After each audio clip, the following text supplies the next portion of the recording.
Welcome back, guys. In today's video, I'm going to be showing you how to calculate the energy of a wave. Now, in one of my previous videos on the channel, I go over how to calculate the wavelength and the frequency, as well as the velocity of a wave. If you haven't seen that video, make sure to check that one out. It will help you when we go to calculate the energy of a wave. Now, if we have the wavelength and the frequency of a wave, that's going to be very helpful in calculating the energy of a wave, because we're going to use these two important formulas to help us calculate E, which is the energy of a wave.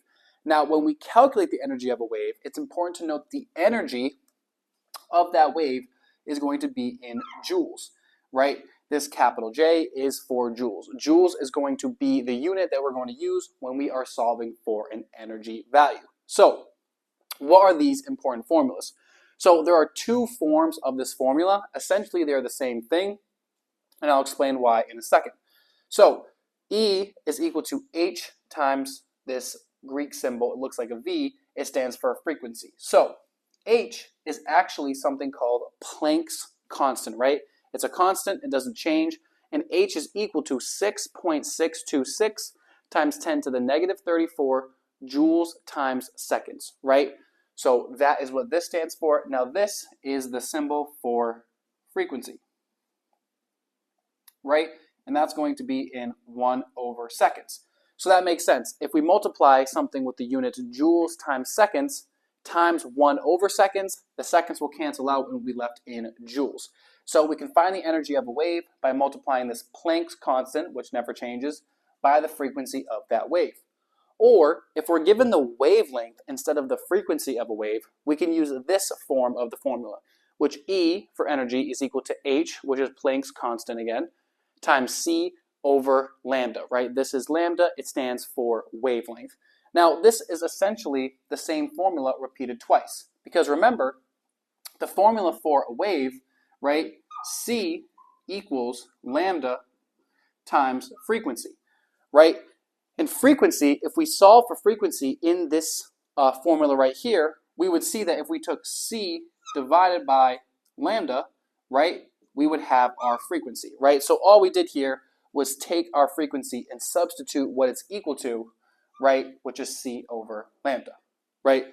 So it's two different forms of the same equation. However, if you're given the frequency, it's helpful to use this one. If you're given the wavelength, it's helpful to use this one. Now, this is important for finding the energy that a wave is carrying as it's traveling along, right? Waves carry a certain amount of energy. So if we're going to answer this practice problem over here, it says how much energy does a wave carry if its wavelength is 500 nanometers. So in this case, we're solving for energy. So I'm thinking we're going to have to use one of these equations, and it gives me the wavelength. So I don't want to use this form of the equation. I think this form of the equation would be better. So let's calculate this energy out. So if I have my eraser here, give myself some room, right?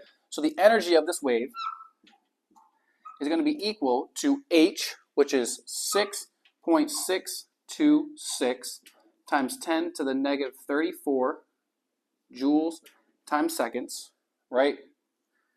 Times C, which is the speed of light, and I go over that in my other video on waves. C is the speed of light, which is 3 times 10 to the 8th meters per second. We're dealing with a light wave here, right? And it travels at that speed, okay? And we are given the wavelength, right, which is our denominator here. However, we're given the wavelength in nanometers, right? Now, we want to be in meters because our speed of light is in meters. So what we're going to do is we're going to take our 500 nanometers and multiply this by 10 to the negative 9th to give us meters. N is for nano, and this is the unit we can use to get us to meters. Okay? If we solve this out, we will get our answer in joules. So these are the two important formulas that we're going to use to calculate the energy of a wave.